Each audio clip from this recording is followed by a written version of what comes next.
Hello and welcome to my first ever deck tech on my favorite commander of all time, Saskia the Unyielding. Now the reason she's my favorite commander of all time, because she's aggressive. And there's a lot of people that say that you can't win commander games with aggro. Like, you kind of just want like a value generating machine. You can't just go all out and just kill the table with aggro like you can in like 60 card formats. Because 60 card you can mono red or Boros, you can just dump your hand on the table, kill him by turn 5. Like bam, 20 damage, you're dead. It's a little harder when you have 120 life to get rid of from your opponents. And when you come out aggressive from the gate, the table usually sees that and just they don't want to die, so they usually take care of you pretty quickly. Unless you have an absolutely absurd, overwhelming board position very early and then you just run away with the game. Like, that happens sometimes. But with this deck, I wanted to use more of a slower, more mid-rangey approach. Kind of the way that I don't know, mid-range decks in like other formats would work, where it's like a slow kind of build, but then in the mid-game you just throw value all over the place. And Saskia can be used very early to, if you're not the biggest threat, she can name the biggest threat. So let's get started with some earlier game creatures that can kind of get you off the ground and get things on the board and really just start getting the ball moving before you would drop Saskia. Saskia is one of those commanders where you kind of want to wait until the table figures out who the biggest threat is. At least this is how I play her. And then you drop her and you name the biggest threat. So the approach here is to not be the biggest threat right out of the gates. Kind of play slow, play a little defensively, but just always have that hanging over everyone's head that like, hey, you name me, I can pick you with Saskia, and your day is not gonna be very great. Yeah, so let's get started with creatures. So first off, just a little utility guy, like I said, being more mid-rangey. We got Wall of Blossoms. A small, like a 3-drop, you can drop early. Mana Gorger Hydra, which gets out of control very early. Tymna the Weaver. Tymna is incredible with Saskia because it says at the beginning of your pre-combat main phase, pay X life, where X is the number of opponents that were dealt combat damage this turn. If you do, draw X cards. So she's a 3-drop, comes out early, gains life, draws cards, involved with combat. Everyone knows Tymna's amazing. A new addition and a new card from C18, Ravenous Slime. Just added this card in. It's Graveyard Hate that this deck desperately needed. I love incidental Graveyard Hate, just the ability to have a threat, but also just by happenstance shut down like Marin decks and other graveyard shenanigans, which I think in Commander, because there's no sideboard, I feel like Graveyard Hate in general should have multi-use, and this is it. Like he can get huge, just like a Mana Gorger Hydra. But he also shuts down certain decks, and like certain decks will have to deal with this card before they can move on and proceed with their game plan. Another fun include from C18, Varchild, Betrayer of Keldor. She's interesting.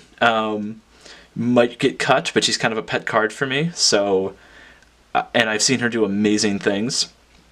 And she synergizes really well with a card coming up. Just the ability to kind of incite a little bit of like more aggression around the table is really good. And oftentimes I found that players don't like, they ignore her completely. Like, the ability to get stuff when she hits you, like, people have opted to not block her just to get the tokens. And you're fine, because they're never going to hit you. There's, like, nothing they can do to get them to hit you. So, and then if they Cyclonic Rift, which has happened in a game for me, or someone had a bunch of survivors, they rifted, bounced Varchild, and I gained their army before they could attack me with it. So she's fun. She's not a very competitive card, but she's a very fun card, and I recommend playing with her. Another really fun, really good card, lower to the ground, Miri, Weatherlight Duelist. She's amazing. Fits everything this deck wants to do. She's a lower curve creature, really messes with combat, and more importantly, doesn't allow for very hard crackback, which once this deck gets going, people are going to want to hit you back, because you're going to hit them for like 30. If they're not dead, you will get a crackback. So it's good to have her, and and she also helps with your creatures getting through, which is a huge thing for this deck. You want to get your guys through. Another favorite of mine, Bruise Tarl, Boorish Herder. When he attacks, enters the battlefield or attacks, target creature gets double strike and lifelink. So he is just a amazing creature. Pairs with any creature in the deck, makes them awesome. Incidental life gain is also hugely important. Because not only are you hitting really hard, but you're getting that life back, which synergizes with Saskia, because that lifelink damage does go to the other player as well. So you gain twice as much life with lifelink, so lifelink is huge in this deck. And look at that mustache. Can't beat that mustache. Another favorite, Ogre Battle Driver. 4 mana, is World at War on legs. World at War, yeah, the enchantment, 3 mana, does the same thing, because whenever another creature enters the battlefield under your control, gets +2/+0 and haste. So haste enabling is really good, power buff really good. The fact that he's on legs is actually better in this deck, because this deck likes attacking, and you can't attack with an enchantment. Another card that will help with cards coming up, Kalemne, Disciple of Iroas. So this guy, or gal, person, was kind of the least impressive experienced commander with whatever, I think it was like C14. But just looking at its stats, it's amazing. 4 mana, 3/3 double strike vigilance. That's everything you want. And creature spells with 5 or greater, it gets bigger. So as you'll see coming up, there's a lot of creatures with 5 or greater. 5 is kind of the sweet spot in this deck. All of the best creatures are at like 5 and maybe 6, but 5 are like kind of the gold. As in Urbrask, the hidden, another haste enabler. Creatures entering the battlefield tapped for your opponents is really good. It looks pretty underwhelming, and him being objectively the least powerful Praetor kind of plays to your advantage, because people see a Shieldred or a Elish Norn, you're going to get hated on. Like, that's just going to happen. But Urbrask is merely annoying until your opponents, because your opponents often forget about him. Like, they're like, oh, whatever, it's Urbrask, it's not a Jin-Gitaxias, it's not a Shieldred, whatever. Until they make like 50 tokens, and they're like, okay, swing. It's like, no, those are all tapped. All their haste enablers are turned off, all their utility tap creatures with haste turned off, and your creatures having haste is obviously very powerful. Another 5 CMC creature, Samet. So good, more haste. Also, keywords everywhere. Untap ability, not irrelevant. The 1 mana untap another target creature, very powerful. Hits for 6. Flashed out, can eat a blocker, can eat an attacker.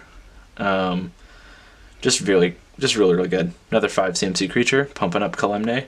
Pump him up in instant speed, pretty sweet too. Okay, now Here's a card I love, but I will probably be getting rid of. Another M19 amazing creature with an amazing name, Goreclaw, Terror of Kalsizma. Creatures with 4 or greater cost 2 less to cast, and whenever Goreclaw attacks, each creature you control with power 4 or greater gets +1/+1 and trample until end of turn. Very good card, but I was going through the deck, and it just doesn't synergize well enough. I mean, when you get that discount on 2 creatures or 3 creatures in a game, it's incredible, but he or she has not done enough, and as you'll see, like if you go back through all those creatures, I think every single one was 3 power or less. So with at least like half the creatures in the deck, it doesn't work. So it's a little, I don't know. It's interesting. I love the card. I've seen it do amazing things, but it might be going. All right, moving on now. Card draw and value.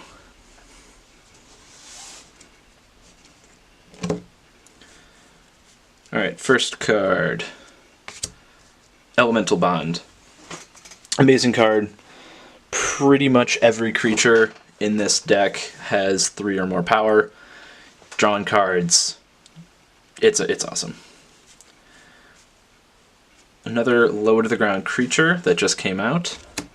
Midnight Reaper. Whenever a non-token creature you control dies, deals 1 damage to you and you draw a card. So you take a damage, but 3 mana, 3/2, draws cards when you get board wiped. It's great.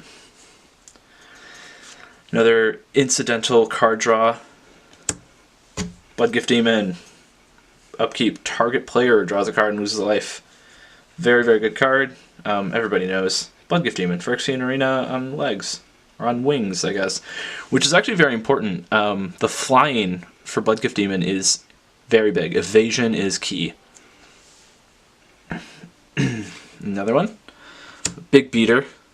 Soul of the Harvest. Love this guy. 6 mana, 6/6. Non-token creature enters the battlefield. Draw a card. Pretty simple. Also, not expensive dollar-wise. You should pick some up. Very good card. Just a great... It's a staple. And then his inverse brother, Harvester of Souls. Death touch, non-token creature dies, draw a card. More of that. Things go, things die. Very creature-based. Another creature, fantastic one, that I really love in this deck. Queen Marchesa. Death touch haste. When she enters the battlefield, you become the monarch. And at the beginning of your upkeep, if you're not the monarch, you get a black assassin with 1/1 black assassin with death touch and haste. So this is just a really fun card. It's a low to the ground, not expensive creature, draws you a card when it comes in essentially, and introduces the monarch mechanic. And if you guys have not played with monarch mechanic in Commander, it is so much fun, because not only is it political and kind of helps pull the threat away from you, it draws you cards, and it spices up the game, and it makes little beaters for you if you're not. So you're just always getting an advantage, and with those Death Touchers can easily take back the monarchy that was stolen from you. She's just great. First being Painful Truths. Draw 3, lose 3. Well, usually. It costs 3, draw X, lose X, where X is the number of colors of mana spent to cast it. In your 4-color deck, you'll always draw 3, lose 3. Shamanic Rev. Draw a card for each creature you control, gain 4 life for each creature with power 4 or greater. You're in it for the card draw. The incidental power gain life effect is fine. Like maybe you'll gain like 4, maybe 8 life if you have a couple big guys out. But it's good. It's not nothing. Death Reap Ritual. Such a good card. Underrated in Commander, I think. At the beginning of each end step, if a creature died, draw a card. And this is a combat-oriented deck, so things are going to die. Like, it's Commander, things die. So just having a little incidental card draw at the very end of someone's turn is very good. And you can play it very, like... This card also can draw you a bunch of cards and really fly under the radar. Where it's like, at the end of everyone's turn, like, oh, okay, yeah, creature died, okay, I'll draw a card. Someone has a Sakura Tribe Elder, they sack it, alright, draw a card. it's nice. Siphon Mind. This one, it's iffy. I like it. Each player discards a card, draw a card for each card discarded this way. So, 1, this card costs me like 25 cents. 4 mana, draw 3, make everyone discard 1. It's a fine card. Fine rate. Greater Good. Sack a creature, draw cards equal to its power, then discard 3. So, this card's pretty good in here. I just love this card. It's just a great card draw engine.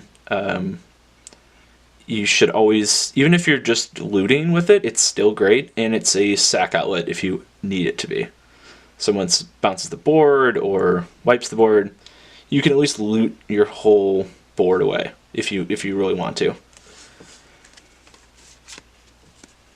Another double duty card, Decree of Pain.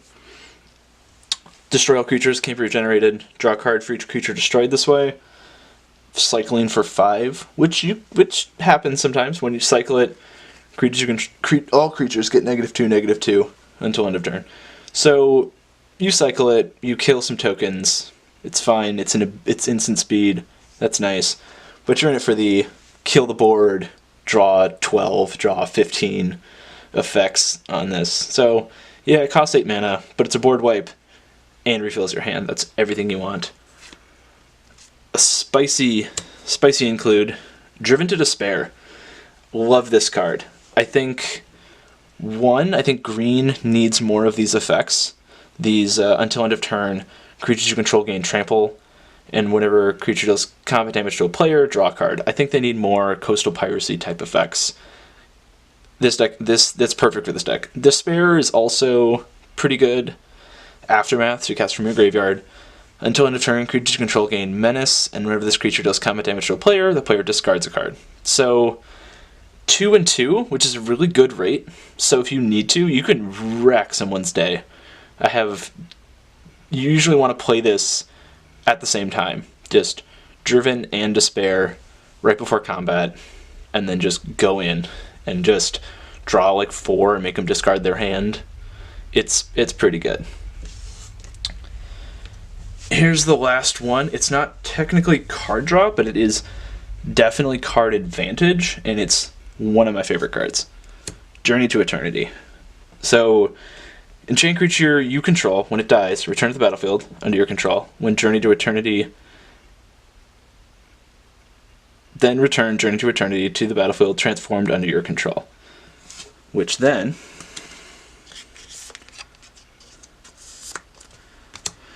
become Atzal, Cave of Eternity. So add 1 of any color, pay 3 green/black, tap it, return target creature from your graveyard to the battlefield. So 5 or technically 6 mana, get a guy back, instant speed, is amazing. And the false death attached to it is still very good. 3 mana, put it on Sakura Tribe Elder, such a good turn 3 play. Sack Steve, get a land, get him back, flip your thing, sack him again, get another land, and then just have that sitting there anytime. You can bring back Kalemne, you can bring back whoever, right at instant speed. So now I want to talk about general ass kicking, which is what this deck likes to do. So, here are things that just generally let you kick major butt. First one, favorite one, new, C18, Loyal Unicorn. 3/4 Vigilance with Lieutenant. At the beginning of combat on your turn, if you control your commander, prevent all combat damage that will be dealt to creatures you control, and other creatures you control gain Vigilance. So you just get free attacks. Just go nuts. You got Vigilance, they don't take damage, go crazy. Another one, similar, Iroas. So, got the God clause of if you have devotion to less than 7, he's not a creature. Creatures you control have menace, and prevent all damage that will be dealt to attacking creatures you control. So, they're going to get through. Combat is, you're super favored. Like, it's basically free to attack whoever you want. Just go nuts. Another creature that does a similar job, Vigor. Yeah, it's got triple green in the cost, but that's why we're packing Chromatic Lantern. And then we have all that mana fixing ramp. His Vigor's just too damn good. 6/6 trample. If damage would be dealt to creatures you control, prevent that damage. Put a 1/1 counter on it for each 1 damage prevented this way. Just, your guys not only don't take damage, they just get bigger. And if he goes to the graveyard from anywhere, he gets shuffled back in. So, one, he's reprinted in Battle Bond. This is a Battle Bond version. And he's only about $250 when I got him. Like, if you guys have not bought Battle Bond, like, singles for Commander, go out and do it, because no one's opening Battle Bond anymore, and the prices are only going up, and there's some amazing cards. I bought probably 3-4 Vigors, probably 4 Greater Goods, a whole bunch of stuff. Just get them while you can, because this used to be a $20 card. Now it's a $2 card. More encouraging of butt kicking. A new card, near its C18 card. The Spider, the controversial Spider. Everyone wanted it to be Spider Tribal. Instead, she just makes all creatures attack each combat if able, has Vigilance and Reach. Whenever a creature attacks you or Planeswalker you control, put a 1/1 counter on Thantis.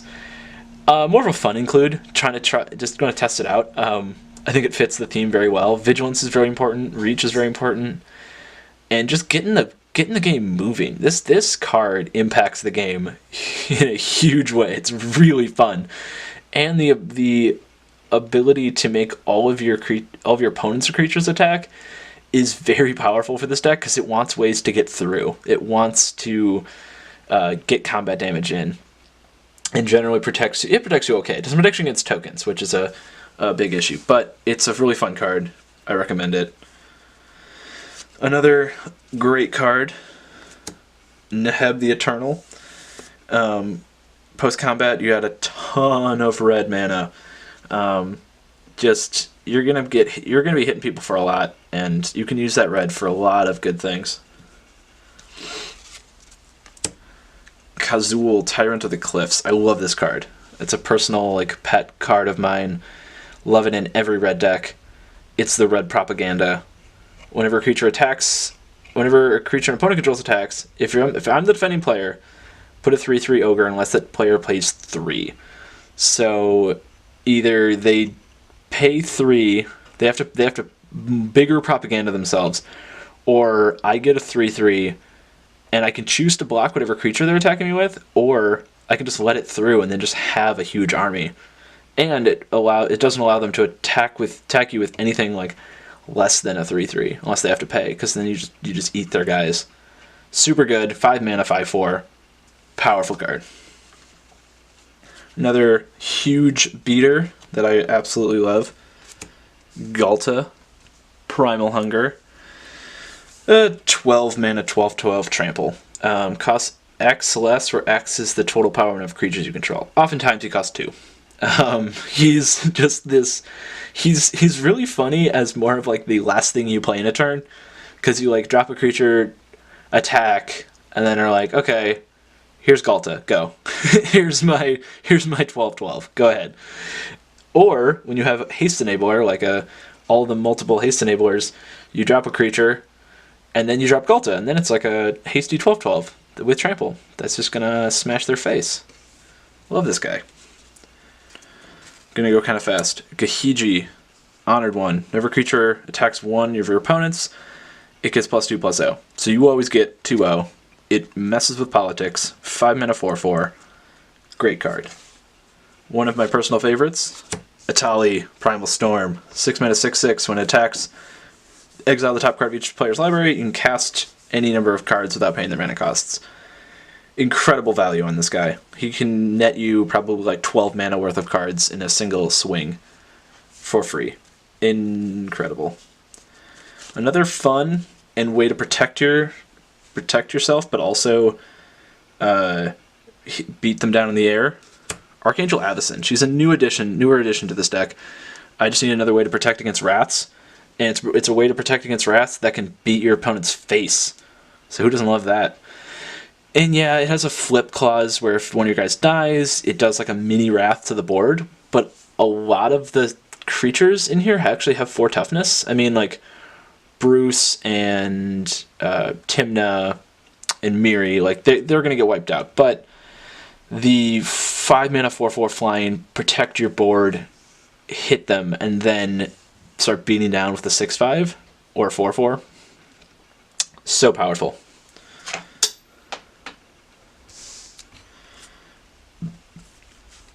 Now we're going with the Angels. The Angels Suite. Here's a Altered Aurelia the War Leader, one of my favorite cards.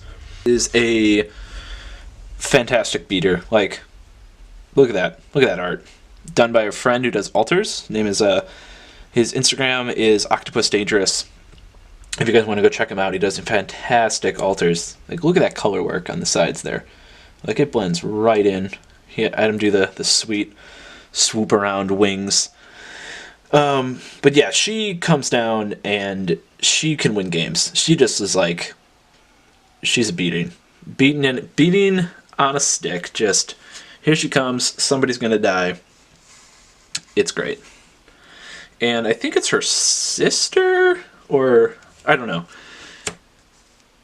Gisela, Blade of Gold Knight.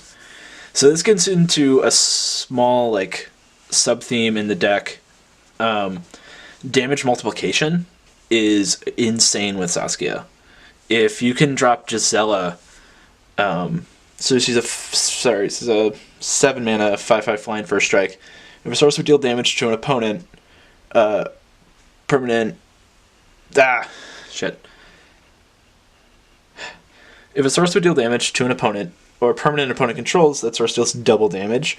And if a source would deal damage to you or a permanent you control, prevent half that damage. So we're in it for the double damage because you drop her, you start hitting for double damage. But something that I'm pretty sure everyone, a lot of people know, Saskia's trigger also gets doubled.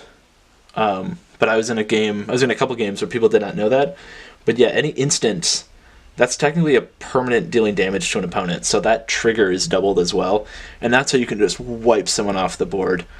So even Saskia by herself hits for 6 and then hits the opponent chosen for 12. So a 3/4 has hit one player for 6 and one player for 12, which means they hit for 18. It gets crazy with lifelink. A 3/4 gains you 18 life. Nuts. Bruce Tarl. Beat ass. Speaking of, more damage. Amonkhet card, Insult. It's just 3-mana sorcery. Damage can't be prevented this turn. And double your damage for the turn. And then has an Aftermath card that you never play. But yeah, 3-mana, double damage. Can get out of control real fast with Saskia. Another amazing card. A new card, C18. Sword of Discord. When it enters the battlefield, choose 2 players. Whenever damage is dealt to one of the chosen players, the other player loses that much life. So this is in here because I want to live the dream of killing the whole table in one attack. Just like, you name player A, and then you have player A and player B tied together with Sword of Discord, and then you just beat the shit out of player C. You just wait till they're open, and then kill player C, kill player A, which then kills player B, and then boom, you're done. And also, 6-mana 6/6 flyer. Good card. Be careful with this one though. This can easily backfire on you because you choose the 2 players, and they can just be like, okay, let's kill Alex. Let's kill the player who made us tied together. So that's not good. So yeah, be smart about when you play this guy. He's generally a card you drop before you take somebody out. So this deck tries to just lay low and then annihilate people. So it needs a little bit of protection and ways to like get that going. So one of my favorites, Disrupt Decorum, kind of goes along with Thantis, the Warweaver. Goad all creatures you don't control. Just one of my favorite cards. Just a red chaosy card, but it works so well in your favor. People are going to take damage. Their blockers are going to be tapped down. It's just really fun. It's just really, really good. Great at 4 mana. Nobody really sees it coming. It's awesome. Whip of Erebos, another great card. Like I've been saying, lifelink, hugely important in Saskia because the good defense is oftentimes a good offense. So with her, it's like you can take 20 and then just drop a whip and gain 35, 36 life in a swing. It's like, oh, I'm fine. Another guy, which kind of goes along with another card, Dragonlord Jamoka, as well as Conqueror's Flail. So Conqueror's Flail, equipped creature gets 1/1 for each color among permanents you control. It's a 4-color deck, so that's nice. As long as it's attached to a creature, your opponents can't cast spells during your turn. Huge. And Jamoka, 6 mana, 5/7, flying lifelink, can't be countered. Opponents can't cast spells during your turn. So when you want to like go off and like drop a Sower of Discord or drop a Gisela and then just take players out, you need ways to like not get blown out. Especially if they like, or Saskia even, like before they take the damage that this like path Saskia and then player, because you're making enemies on 2 players, so you have twice the opportunity to get blown out because 2 players don't want you to attack. So it's good to have ability to just like be safe on your turn and be able to just kind of go nuts and make these huge plays and not have any retort from your opponents. And last one, Blasphemous Act. It's Blasphemous Act. 1 mana board wipe, 13 to each creature. Yeah, just need another board wipe. It's good, it's red. Could play Wrath of God, but I don't have another Wrath of God, and I like Blasphemous Act because you can... it's damage based, which is not super great, but if you have Gisela, sometimes your stuff can live through it, so that's cool. Some removal. Decimate and Putrefy. Putrefy really good, and Decimate is probably my favorite card in Commander. My favorite 2 colors are red-green. Decimate's amazing. Yes, you need a target for everything. You can't cast it unless you have a valid artifact, creature, enchantment, and land. But, oh my god, 4 for 1 every time. It's awesome. Oftentimes, you can spread the love around, but I've used it entirely on 1 player when they were on King of the Hill, and it's just single-handedly brought them back down. Like, killed their Eldrazi Monument, their Marin, their Urborg, and their Grave Pact, all at the same time. Just like boom, boom, boom, boom, boom. Have fun. Yeah, love Decimate. So we have lands. I wasn't really going to talk about lands very much. My decks generally run a lot of basics. I just believe in running a ton of basics, but what I found in these 4-color decks, in all 4-color combinations, the mana base is actually like harder than a 5-color mana base that I've found. It's very odd. So build the mana base however you like.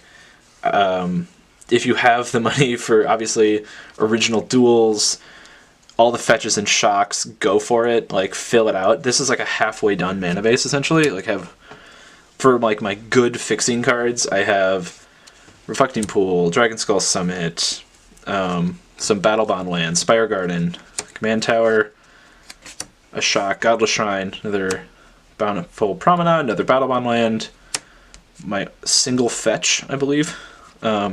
Then a lot of the Battle for Zendikar lands and Buddy lands. These cards right now, if I'd recommend building the mana base, just get every one of these in the colors, Command Towers, any like rainbow lands, like I have a City of Brass in here. If your meta is not very fast, like mine is not super quick, the Amonkhet cycle lands are dirt cheap right now. They're like under $1. I think I got this for like 75 cents. Like, pick them up. Yes, they're always tapped, but they're fetchable with like Nature's Lore and Wood Elves, stuff like that. They're just generally good. I have another shock, Blood Crypt, and the other BFZ, Red Black Land, Smoldering Marsh, Exotic Orchard. This has been reprinted a ton of times, oftentimes a Rainbow Land, and it gets you there. Exotic Orchard gets you there. Cinderglade, Rootbound Crag, and my only tri-land is Savage Lands. The white isn't huge in this deck. There's not a ton of white. This was mostly a Jund deck splashing white, so I just kept that in. And then I have a lot of basics. Oh, Graven Karens. Yep. Basics. Lots of basics. Run more basics. So that's Saskia the Unyielding. Hope you guys enjoyed the first deck tech ever. I know this might be a little rough, but I hope you guys enjoyed it. And if you guys haven't tried a aggressive deck in EDH, if you want to just get all aggro and just kind of pick a player to destroy, I recommend Saskia. She's kind of the underrated 4-color general from C16. Everyone loved Maelstrom Wielder, Yidris, and Atraxa, but I think you can really make a thing out of Saskia if you just kind of don't burn out very early, just kind of commit to playing the long game, and you pick your players wisely when you go to choose a player. Don't pick somebody when you have little defenses or little reaction to when they eventually and inevitably retaliate. So yeah, hope you guys enjoyed it. Yeah, I'll see you next time for another deck tech. Thank you so much.